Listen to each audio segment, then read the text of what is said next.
আমাদের কর্মীরা এখন পর্যন্ত অত্যন্ত শান্ত এবং নীরব ভালো ভূমিকা পালন করছে। আমার এখানে কোনো অশান্তি সৃষ্টির চেষ্টা করবেন না। আপনি যদি চেষ্টা করেন জনগণ তার জবাব দেবে। আমরা তার জবাব দেব না। জনগণ 12 তারিখে ভোটের মাধ্যমে ব্যালটের মাধ্যমে জবাব দেবে। এবং আজকের যে মিছিল ইনশাল্লাহ আমাদের হবে, সেই মিছিল থেকে শিক্ষা নিন। বিএনপির সামনে বাংলাদেশের কোন দল টিকে থাকতে পারে না, পারবে না। আমাদের কর্মীরা এখন পর্যন্ত অত্যন্ত শান্ত এবং নীরব ভালো ভূমিকা পালন করছে।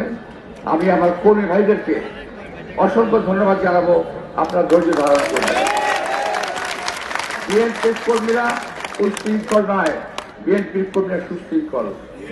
বিএনপির কর্মীরা চক্রান্তবাদী নয়, বরং যারা চক্রান্ত করে তাদের বিরুদ্ধে বিএনপি কর্মী রুখে দাঁড়াতে পারে।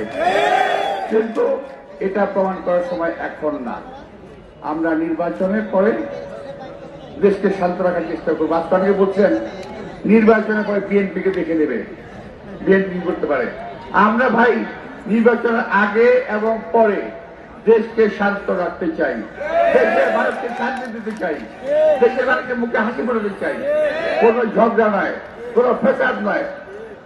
আমি যখন ছোট ছিলাম, অর্থাৎ আমার বয়স তখন 40, আব্বাস আলী খান সাহেবের বয়স তখন আমার ক্ষেত্রে অনেক বেশি, 50 কিংবা 60।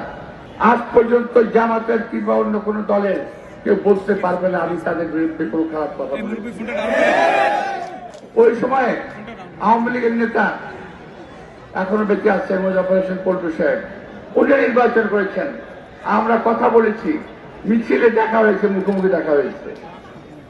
আমরা একে অপরের কোলাকুলি করেছি। আমরা একে অপরের সঙ্গে আমরা বলেছি নির্বাচন প্রতিদ্বন্দ্বিতা মুখর হবে, কিন্তু উৎসব মুখর হবে। তার সঙ্গে নির্বাচনকে আমরা একটা উৎসব হিসাবে নেব, ঝগড়ার উৎসব হিসাবে নয়। প্রিয় ভাইয়েরা, তারা যে সমস্ত কথা বলছেন, আমি শুধু বলতে চাই, আমি যদি কথা বললে আপনার হবে অন্য ভাষায়, আপনাদের ভাষায় আমি কোনো কথা বলবো না। আমার ভাষায় বলছি, বাবা তোমাদের বয়স এখনো হয়নি ওরকম, তোমরা শ্রদ্ধা করতে শিখো। একটা কথা মনে রেখো, আমি শেখ সাদির একটা কবিতার ছোট্ট একটা লাইন বলতেছি, বে আদব বে নসিব বা আদব বা নসিব, অর্থাৎ বে আদব সব সময় কপাল খারাপ হয়, আর যার আদব কায়দা থাকে তার সব সময় কপাল ভালো থাকে। আমি আবারও বলছি, তোমার সবার জন্য কথা মনে রাখো।